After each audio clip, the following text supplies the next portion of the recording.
किसी भी एटम से इलेक्ट्रॉन को निकालने के लिए एनर्जी की रिक्वायरमेंट रहती है। उसी एनर्जी को हम आयनाइजेशन एनर्जी कहते हैं। आज की इस क्लास में हम कवर करने वाले हैं इसी टॉपिक को। नमस्कार दोस्तों, मेरा नाम राहुल आर्य है। आप सभी का मेरे चैनल पे स्वागत है। इस चैनल पे हम क्लास 11th एंड 12th की केमिस्ट्री को बहुत बेसिक से कवर कर रहे हैं। उसी सीक्वेंस में हम क्लास 11th का unit 3 classification of elements and periodicity in properties पढ़ रहे हैं, जिसका हमें आज जो टॉपिक कवर करना है पीरियोडिक प्रॉपर्टीज में, उसका नाम है आयनाइजेशन एनर्जी। चलिए शुरू करते हैं।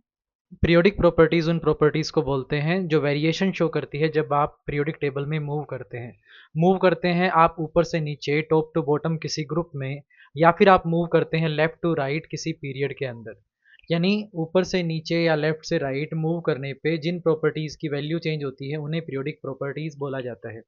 लास्ट क्लास में हमने जिस पीरियोडिक प्रॉपर्टी को पढ़ा था उसका नाम था एटॉमिक रेडियस, और आज की क्लास में हम जिस प्रॉपर्टी को स्टार्ट कर रहे हैं उसे कहते हैं आयनाइजेशन एनर्जी। आयनाइजेशन एनर्जी से डिफाइन ऐसे कर सकते हैं कि भाई आपके किसी भी एटम में सेंटर में न्यूक्लियस प्रेजेंट है और उसके बाहर जो शेल्स हैं उनमें इलेक्ट्रॉन्स रिवॉल्व कर रहे हैं न्यूक्लियस के अराउंड। तो अगर आप इलेक्ट्रॉन को निकालना चाहे जो कि सबसे लीस्ट बाउंडेड इलेक्ट्रॉन है, सबसे आखिरी प्रेजेंट इलेक्ट्रॉन है, तो इस इलेक्ट्रॉन को निकालने के लिए जो एनर्जी की रिक्वायरमेंट रहती है उसी एनर्जी को हम आयनाइजेशन एनर्जी बोलते हैं। तो मैं इसे ऐसे डिफाइन भी कर सकता हूँ, it is the minimum amount of energy which is required to remove most loosely bound electron from and isolated gaseous atom to make its cation. यानी वो एनर्जी, जो मिनिमम अमाउंट ऑफ एनर्जी है जो हमें चाहिए उस इलेक्ट्रॉन को निकालने के लिए जो सबसे लूजली बाउंडेड इलेक्ट्रॉन है किसी आइसोलेटेड गैसियस एटम से, ताकि बाकी एटम्स का, उसके पेरिफेरल में प्रेजेंट एटम का इन्फ्लुएंस उसके ऊपर ना रहे, टू मेक इट्स कैटायन। अगर आप इलेक्ट्रॉन उसमें से निकाल दोगे तो जो स्पीसीज बनेगी उसे हम कैटायन कहते हैं। जैसे अगर हम ऐसे बात कह रहे हैं कि लाइक सोडियम है आपके पास, सोडियम से आप कन्वर्ट करके इसे Na पॉजिटिव में और इलेक्ट्रॉन इसमें से निकाल रहे हैं, तो इसे निकालने के लिए जो एनर्जी की रिक्वायरमेंट रहती है उसी एनर्जी को हम आयनाइजेशन एनर्जी बोलते हैं।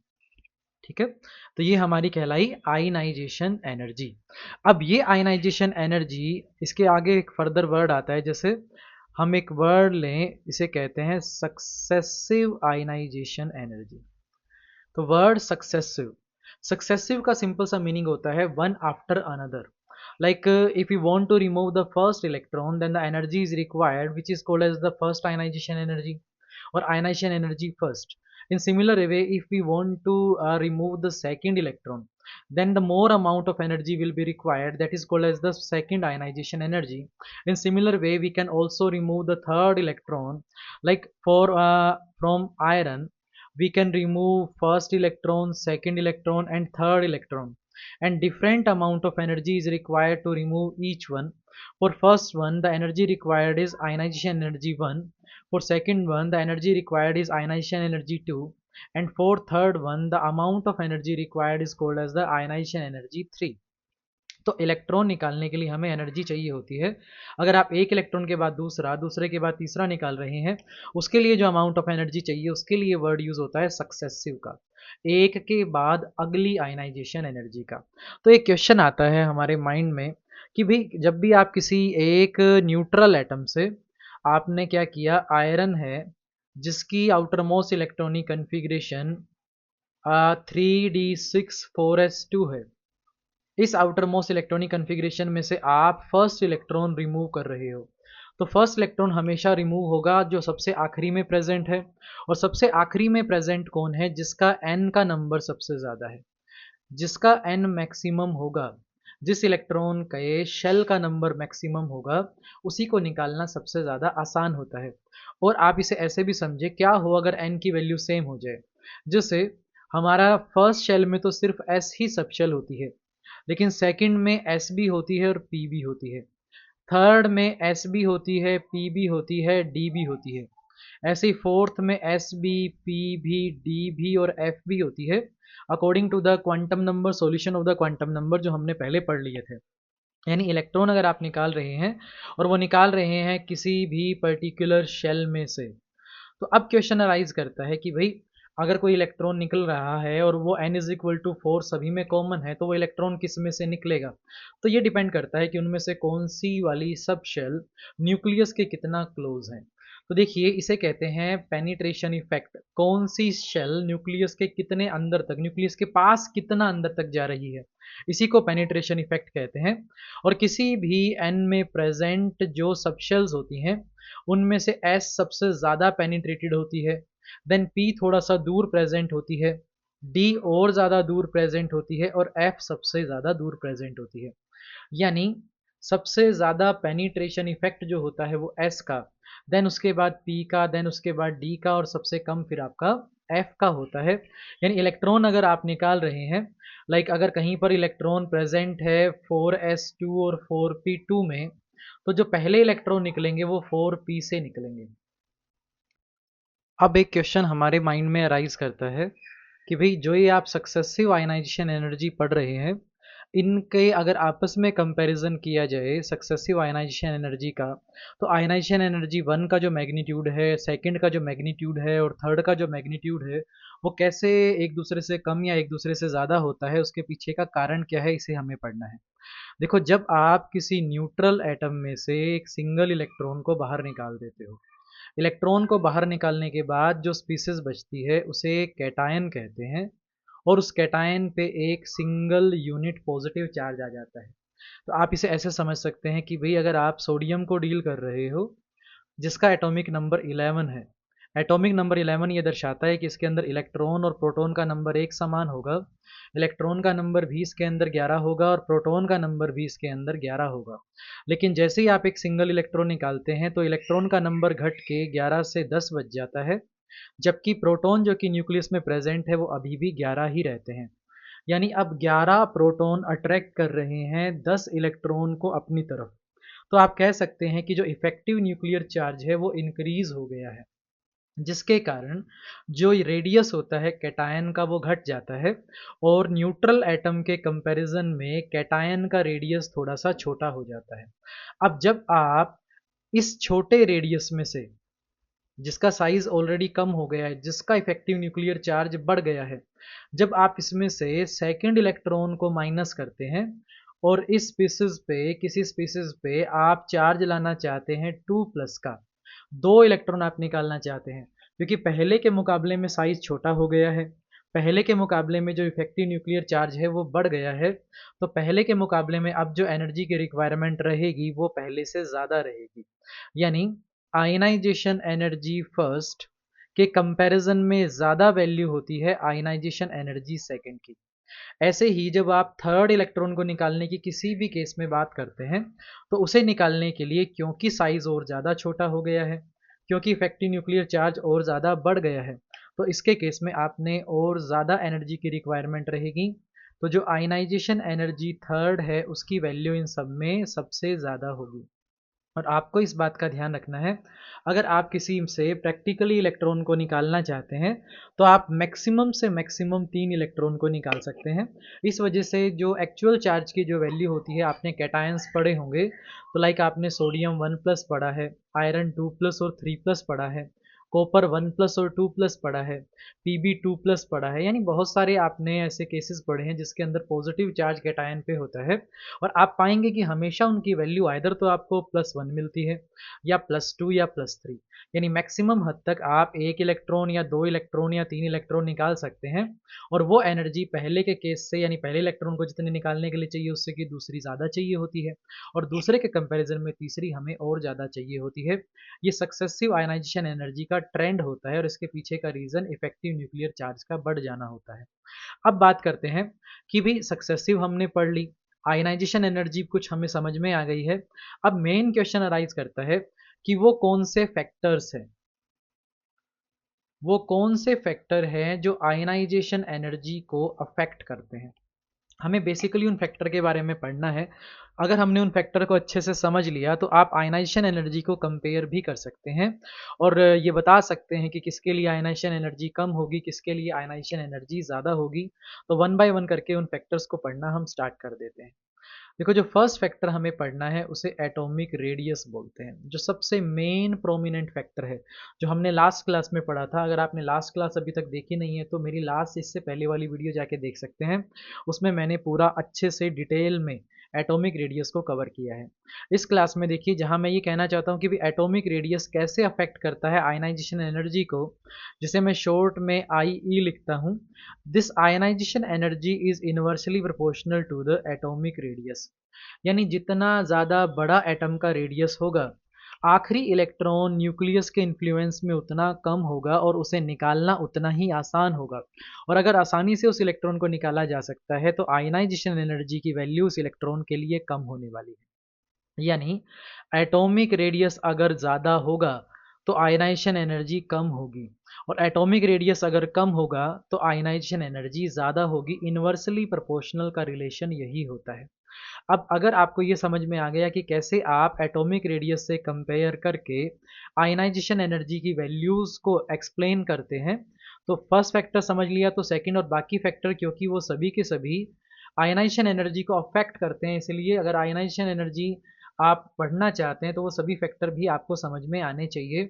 और वो सारे के सारे वही हैं जो हमने लास्ट क्लास में पढ़े हैं, जो एटॉमिक रेडियस को इन्फ्लुएंस करते हैं। जैसे अगर मैं फर्स्ट फैक्टर कहूँ, जिसे न्यूक्लियर चार्ज कहते हैं, न्यूक्लियस आउटर मोस्ट इलेक्ट्रॉन को अपनी तरफ अट्रैक्ट कर रहा है फोर्स से, जिसे न्यूक्लियर चार्ज बोल रहे हैं। जितना ज़्यादा न्यूक्लियर चार्ज होगा, आखिरी इलेक्ट्रॉन उतना ज़्यादा फोर्स एक्सपीरियंस करेगा। उस इलेक्ट्रॉन को बाहर निकालने के लिए उतनी ही ज़्यादा अमाउंट ऑफ एनर्जी की रिक्वायरमेंट रहेगी। यानी जितना ज़्यादा न्यूक्लियर चार्ज, आयनाइजेशन एनर्जी उतनी ज़्यादा। तो मैं कह सकता हूँ ionization energy is directly proportional to nuclear charge. Okay. Next भी हमने एक फैक्टर पढ़ा जिसे हम शील्डिंग इफेक्ट कहते हैं, कि न्यूक्लियस और आउटरमोस्ट इलेक्ट्रॉन के बीच में जो इलेक्ट्रॉन प्रेजेंट है वो शील्ड करते हैं, एज ए शील्ड काम करते हैं, और आखिरी इलेक्ट्रॉन को न्यूक्लियर के इस फोर्स से, चार्ज से बचाने का काम करते हैं। इनके इस इफेक्ट को ही हम शील्डिंग इफेक्ट कहते हैं। अब देखो, जितना ज़्यादा शील्डिंग इफेक्ट होगा उतना ही ज़्यादा आखिरी इलेक्ट्रॉन न्यूक्लियर चार्ज से शील्ड होगा, और जितना ज़्यादा वो अच्छे से शील्ड होगा उतना ही वो कम फोर्स एक्सपीरियंस करेगा, और जितना वो कम फोर्स एक्सपीरियंस करेगा उतना ही उसे निकालना आसान रहेगा। यानी जितना ज़्यादा स्ट्रोंगर शील्डिंग इफेक्ट होगा, इलेक्ट्रॉन का निकलना उतना ही ज़्यादा आसान होगा।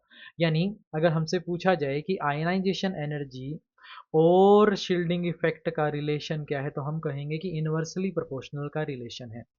शील्डिंग इफेक्ट की जितना ज़्यादा स्ट्रोंगर होगा, उसके स्ट्रोंगर होने से इलेक्ट्रॉन को निकालने के लिए जो आयनाइजेशन एनर्जी चाहिए वो कम चाहिए होगी। ओके। इलेक्ट्रॉन को निकालना उतना ही हमारा आसान होगा। अब अगर ये आपको समझ में आ गया है तो अगला फैक्टर भी आपको समझ में आ जाएगा। इसे हम कहते हैं effective nuclear charge. Effective nuclear charge होता है nuclear charge minus shielding effect, कि भाई कुछ पार्ट इंटरवीनिंग इलेक्ट्रॉन शील्ड कर लेते हैं न्यूक्लियर चार्ज का, तो आखिरी जो इलेक्ट्रॉन है वो उतना ज़्यादा फोर्स एक्सपीरियंस नहीं करता जितना उसे ओरिजिनली करना चाहिए। एक्चुअल में वो जितना फोर्स एक्सपीरियंस करता है उसका नाम है इफेक्टिव न्यूक्लियर चार्ज। अब जितना ज़्यादा इफेक्टिव न्यूक्लियर चार्ज होगा, ये भी वही है जो हमने न्यूक्लियर चार्ज के कंसेप्ट में पढ़ा था, इलेक्ट्रॉन को निकालना उतना ही मुश्किल रहेगा, आयनाइजेशन एनर्जी की वैल्यू उतनी ही ज़्यादा रहेगी। यानी ionization energy is inversely proportional to, oh sorry, directly proportional to effective nuclear charge.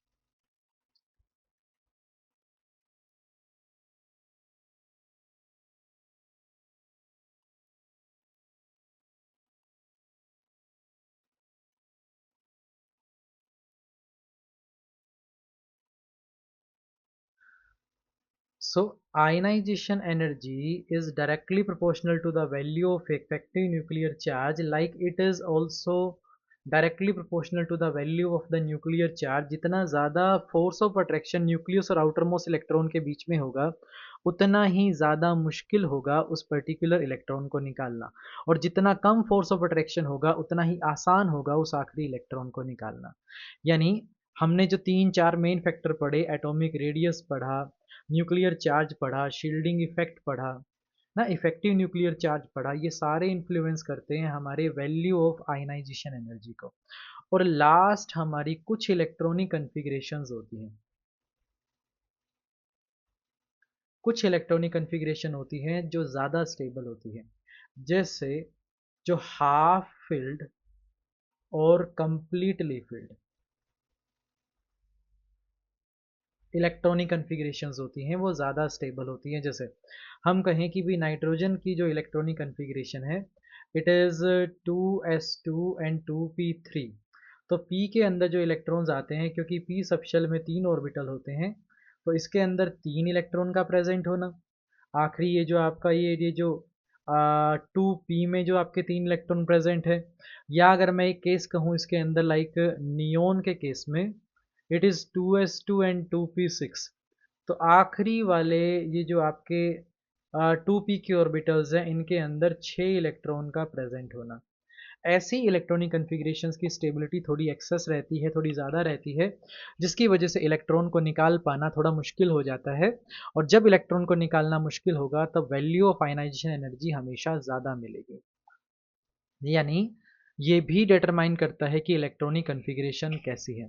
जैसे एक एग्जांपल से तौर पे समझते हैं कि भाई हमसे पूछा गया कि आप ना ionization energy first and ionization energy second को कंपेयर करें। और जिनकी हमें कंपेयर करनी है वो है, लाइक हम कंपेयर करना चाहते हैं सोडियम की किसके साथ, मैग्नीशियम के साथ, कि सोडियम और मैग्नीशियम की ionization energy first and ionization energy second को कंपेयर करें और बताएं कौन सी वैल्यू कम होती है और कौन सी वैल्यू ज़्यादा होती है। तो देखो, जो सोडियम है, जब आप इसकी आउटरमोस्ट इलेक्ट्रॉनिक कन्फिग्रेशन लिखेंगे तो ये 3s1 होती है, और जो मैग्नीशियम है इसकी 3s2 होती है। ओके, ये हल्का सा फर्क है, एक की 3s1 और एक की 3s2। तो जब आप फर्स्ट इलेक्ट्रॉन निकाल रहे हैं, वो फर्स्ट इलेक्ट्रॉन सोडियम के केस में निकल रहा है 3s1 इलेक्ट्रॉनिक कन्फिग्रेशन से, और मैग्नीशियम के केस में वो निकल रहा है 3s2 इलेक्ट्रॉनिक कन्फिग्रेशन से। और आप देखिएगा कि जो कंप्लीटली फिल्ड इलेक्ट्रॉनिक कन्फिग्रेशन हैं, उसकी stability half filled electronic configuration से ज़्यादा होती है। यानी ये मैग्नीशियम के केस में कुछ तो जब आप लेफ्ट से राइट मूव करते हैं ग्रुप नंबर 1 से ग्रुप नंबर 2 की तरफ, तो जो एटॉमिक रेडियस होता है वो डिक्रीज कर जाता है, क्योंकि इफेक्टिव न्यूक्लियर चार्ज इंक्रीज कर जाता है, बढ़ जाता है। तो जिसके कारण एटॉमिक रेडियस के घटने से जो वैल्यू ऑफ आयनाइजेशन एनर्जी है वो बढ़ जाती है। और दूसरा यहाँ ये भी बात आती है, क्योंकि ये 3s2 है, कंप्लीटली फील्ड इलेक्ट्रॉनिक कन्फिग्रेशन ज़्यादा स्टेबल्स होती है, नोबल गैस कन्फिग्रेशंस होती हैं, इसमें से इलेक्ट्रॉन निकालना मुश्किल होता है। यानी कोई हमसे पूछे कि आयनाइजेशन एनर्जी फर्स्ट की वैल्यू किसकी कम और किसकी ज़्यादा होती है, तब हम कहते हैं कि मैग्नीशियम की वैल्यू सोडियम से ज़्यादा होती है। जबकि हमसे अगर पूछा जाए कि आयनाइजेशन एनर्जी 2 के बारे में बताओ भाई, तो जब एक इलेक्ट्रॉन आप निकाल देते हैं तो ये जो 3s1 से एक इलेक्ट्रॉन निकलने के बाद जो इलेक्ट्रॉनिक कन्फिग्रेशन बचती है वो 2p6 बचती है, और 3s2 में से एक इलेक्ट्रॉनिक निकालने के बाद जो इलेक्ट्रॉनिक कन्फिग्रेशन बचती है वो 3s1 बचती है। अब आप देख पा रहे हैं इनमें से एक नोबल गैस कन्फिग्रेशन है जो कि Na प्लस आयन के लिए है, जबकि मैग्नीशियम प्लस आयन के लिए जो इलेक्ट्रॉनिक कन्फिग्रेशन है आउटरमोस्ट वो 3s1 है। यानी इलेक्ट्रॉन निकालना आसान रहेगा मैग्नीशियम के केस में कंपेयर टू सोडियम। इसलिए आयनाइजेशन एनर्जी जो 2 की वैल्यू है वो सोडियम के लिए ज़्यादा होती है और मैग्नीशियम के लिए कम होती है। ओके, अब एक छोटी सी बात जो मुझे आपको इसके अंदर समझानी है वो ये है कि बेसिकली बहुत से केसेस के अंदर ऐसे क्वेश्चन आते हैं जिसमें हमसे बोला जाता है कि आप आयनाइजेशन एनर्जी को कंपेयर करके बताएं किसकी एनर्जी कम होती है आयनाइजेशन एनर्जी या किसकी आयनाइजेशन एनर्जी ज़्यादा होती है, क्योंकि आयनाइजेशन एनर्जी की वैल्यू इन्वर्सली प्रोपोर्शनल होती है एटॉमिक रेडियस के। तो हमें अगर ये पता लग गया कि भी गिवन एलिमेंट्स का किसका एटॉमिक रेडियस कम और किसका एटॉमिक रेडियस ज़्यादा है, तो हम आयनाइजेशन एनर्जी की वैल्यू को भी बड़े अच्छे से कवर कर सकते हैं। तो मैं एक छोटा सा क्वेश्चन यहाँ पर लेके चलता हूँ और एक ट्रिक आपको सिखा के जाता हूँ आज, कि जिसके अंदर हम एटॉमिक रेडियस को कैसे कंपेयर कर सकते हैं डिफरेंट एलिमेंट्स के लिए, मैं ये आपको सिखाना चाहता हूँ। तो मैं एक रैंडमली 5-6 एलिमेंट लिख देता हूँ कि भी मैंने लाइक एक आपका एलिमेंट लिख दिया सीजियम, एक एलिमेंट लिख दिया मैग्नीशियम, एक कैल्शियम, या एक मैंने लिख दिया लेड, या एक मैंने क्लोरीन और एक आयोडीन। मैंने ये इतने सारे एलिमेंट लिख दिए आपके सामने, और मेरा क्वेश्चन बड़ा सिंपल है, इन सभी एलिमेंट्स को आप इनके increasing order of atomic radius में अरेंज करो। आप कैसे अरेंज करेंगे, क्योंकि आपके सामने अभी पीरियोडिक टेबल तो है नहीं, पूरी पीरियोडिक टेबल भी हो तो भी ऐसे कर पाना कोई बहुत आसान तो होता नहीं है। तो इसके लिए जो रूल्स फॉलो होते हैं हमें वो समझने हैं इस वीडियो के अंदर। देखो, सबसे पहले आपको क्या करना है, इन सभी की इलेक्ट्रॉनिक कन्फिग्रेशन आउटर मोस्ट लिखनी है। तो देखो वो आपको आनी चाहिए, जैसे सीजियम है, सीजियम आपका ग्रुप 1 का लास्ट मेंबर है, तो इसकी इलेक्ट्रॉनिक कन्फिग्रेशन जो होती है वो 6s1 होती है। वैसे ही जो ये मैग्नीशियम की जो इलेक्ट्रॉनिक कन्फिग्रेशन होती है ये 3s2 होती है, और कैल्शियम की जो होती है वो 4s2 होती है। जो लेड की इलेक्ट्रॉनिक कन्फिग्रेशन है वो 6s2 6p2 होती है। क्लोरीन की जो इलेक्ट्रॉनिक कन्फिग्रेशन है वो 3s2 एंड 3p5 होती है, और आयोडीन की जो इलेक्ट्रॉनिक कन्फिग्रेशन है 5s2 एंड 5p5। तो ये सारी की सारी इलेक्ट्रॉनिक कन्फिग्रेशन इनकी है। तो अब हम इनके एटॉमिक रेडियस को कंपेयर कैसे करें, तो एटॉमिक रेडियस को कंपेयर करने के लिए कुछ नियम हैं, जिनमें से रूल 1 है। रूल 1 ये कहता है कि भी सबसे पहले आप इनके n की वैल्यू कंपेयर कर लो, और जो एटॉमिक रेडियस होता है वो डायरेक्टली प्रोपोर्शनल होता है n की वैल्यू के। अब n की वैल्यू देखो, सबसे छोटी वैल्यू जो मुझे यहाँ नज़र आ रही है वो 3 है, जो वैल्यू क्लोरीन के लिए और मैग्नीशियम के लिए आपकी 3 वैल्यू नज़र आ रही है। 3 के बाद जो है वो 4 वैल्यू है, 4 के बाद जो है वो 5 है, और 5 के बाद वो 6 है। तो मैं अगर मैं छोटे से बड़े की तरफ जाऊं, तो 3 की वैल्यू में जिनका n इज इक्वल टू 3 है, एक तो मेरा मैग्नीशियम है और एक इसके अंदर क्लोरीन प्रेजेंट है। वैसे ही जो वैल्यू 4 आ रही है उसके अंदर जो मेरा एग्जाम्पल है वो यहाँ कैल्शियम है। n इज इक्वल टू 5 के लिए जो मेरे पास यहाँ पर गिवन है वो है आयोडीन, जिसके केस में n इज इक्वल टू 5 है।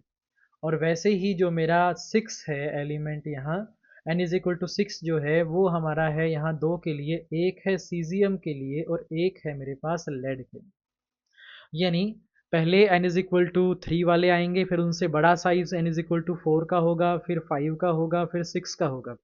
लेकिन ये जो n इज इक्वल टू 3 में दो मेंबर आ गए, n इज इक्वल टू 6 में भी दो एलिमेंट आ गए, इनको कैसे कंपेयर करें। तो इनको कंपेयर करने के लिए हम पढ़ते हैं रूल नंबर 2। रूल नंबर 2 ये कहता है कि आप अगर n की वैल्यू सेम हो जाती है तो आप देखें number of valence shell electron, कि भी वैलेंस इलेक्ट्रॉन का नंबर कितना है, और ये देखें जो एटॉमिक रेडियस होता है वो इन्वर्सली प्रोपोर्शनल होता है वैलेंस इलेक्ट्रॉन के नंबर के। वैलेंस शेल में जो प्रेजेंट इलेक्ट्रॉन है जिन्हें वैलेंस इलेक्ट्रॉन कहते हैं, उनका नंबर जितना ज़्यादा होगा उतना ही ज़्यादा छोटा होगा उस पर्टिकुलर एटम का, एलिमेंट का रेडियस। यानी अगर मैं इस मैग्नीशियम और क्लोरीन में कंपैरिजन करता हूँ, तो मैग्नीशियम जो है जिसकी इलेक्ट्रॉनिक कन्फिग्रेशन 3s2 है, और क्लोरीन की जो इलेक्ट्रॉनिक कन्फिग्रेशन है वो 3s2 3p5 है, 3s2 एंड 3p5। तो क्योंकि वैलेंस इलेक्ट्रॉन का नंबर मैग्नीशियम में 2 है, जबकि क्लोरीन के अंदर 5 और 2 मिलाएंगे तो 7 आएगा। मैंने आपको बताया जितने ज़्यादा वैलेंस इलेक्ट्रॉन का नंबर होगा साइज उतना छोटा होगा। यानी इसी क्लोरीन और मैग्नीशियम में छोटा साइज किसका होने वाला है, क्लोरीन का, और बड़ा साइज किसका होने वाला है, मैग्नीशियम का। सेम हम सीजियम में और लेड में आ जाते हैं। जो सीजियम है इसकी इलेक्ट्रॉनिक कन्फिग्रेशन है 6s1, और जो लेड है आपका जिसकी इलेक्ट्रॉनिक कन्फिग्रेशन है 6s2 6p2, 6s2 और 6p2। अब देखिए यहाँ वैलेंस इलेक्ट्रॉन का नंबर 1 है, और पीछे यहाँ लेड के अंदर वैलेंस इलेक्ट्रॉन का नंबर 4 है। मैंने आपको बताया जितने ज़्यादा इलेक्ट्रॉन वैलेंस शेल में होंगे उतना साइज छोटा होगा। यानी पहले साइज आएगा लेड का और फिर आपका साइज आएगा सीजियम का। तो इस तरीके से आप बता पाएंगे कि भी जो सबसे छोटा एलिमेंट है यहाँ पे वो क्लोरीन है, उससे बड़ा मैग्नीशियम है, उससे बड़ा कैल्शियम, उससे बड़ा आयरन, उससे बड़ा लेड, और सबसे बड़ा जो एटम है वो सीजियम है। ओके, इस तरीके से आप डिफरेंट एलिमेंट्स के एटॉमिक रेडियस को कंपेयर कर सकते हैं। और अगर आप एटॉमिक रेडियस अगर कंपैरिजन में ले आते हैं, तो क्योंकि आयनाइजेशन एनर्जी का ट्रेंड एटॉमिक रेडियस से उल्टा होता है, तो अगर आप साइन को चेंज कर देते हो, जस्ट साइन को चेंज कर देते हो, तो जो वैल्यू आपको मिलेगी वो आयनाइजेशन एनर्जी की वैल्यू मिलेगी। जो जितना बड़ा होगा उससे इलेक्ट्रॉन निकालना उतना ही ज़्यादा आसान होगा, और जो जितना छोटा होगा उससे इलेक्ट्रॉन निकालना उतना ही मुश्किल होगा। यानी ये दो रूल तो हमने सीख लिए एटॉमिक रेडियस को कंपैरिजन करने के लिए।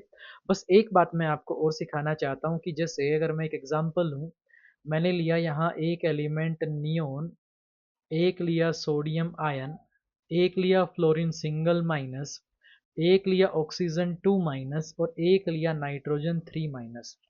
और मैंने क्वेश्चन पूछा आपसे कि आप एटॉमिक रेडियस कंपेयर करो इन सब का, जो कि मैंने अभी आपको नियम सिखाए थे उनकी हेल्प लो और इनको कंपेयर करो। तो देखो इन सब की इलेक्ट्रॉनिक कन्फिग्रेशन जब आप लिखोगे तो सभी की इलेक्ट्रॉनिक कन्फिग्रेशन सेम आने वाली है, जो कि आएगी 2s2 एंड 2p6। क्योंकि देखो आपका जो नियोन है इसका जो एटॉमिक नंबर है वो 10 है, 10। तो 10 के केस में इलेक्ट्रॉनिक कन्फिग्रेशन बनती है 1s2 2s2 एंड 2p6। अब इन सभी ये केस में सोडियम में ये 11 नंबर है। तो सोडियम के केस में जो इससे अगली जो इलेक्ट्रॉनिक जो आपका इलेक्ट्रॉन आ रहा है 3s के अंदर, वो वाला 3s वाला इलेक्ट्रॉन निकाल चुके हो आप, तो पीछे कन्फिग्रेशन बची है वो यही बची है। ऐसे इन सभी के अंदर इलेक्ट्रॉनिक कन्फिग्रेशन सेम है, क्योंकि इन सभी में इलेक्ट्रॉन का नंबर सेम है जिसकी वैल्यू 10 है। तो इन सभी को एक नाम से जानते हैं, इन्हें कहते हैं isoelectronic species. Isoelectronic species ऐसे स्पेसिस जिनमें इलेक्ट्रॉन का नंबर आइसो इलेक्ट्रॉनिक हो, सेम हो। इनके रेडियस को आप ध्यान दीजिएगा जब भी कभी कंपैरिजन करने आए। तो रूल नंबर 1 कहा था कि n की वैल्यू देखो तो सभी के लिए n की वैल्यू 2 है। रूल नंबर 2 कहा था वैलेंस इलेक्ट्रॉन का नंबर देखो तो सभी के लिए वैलेंस इलेक्ट्रॉन का नंबर 8 है।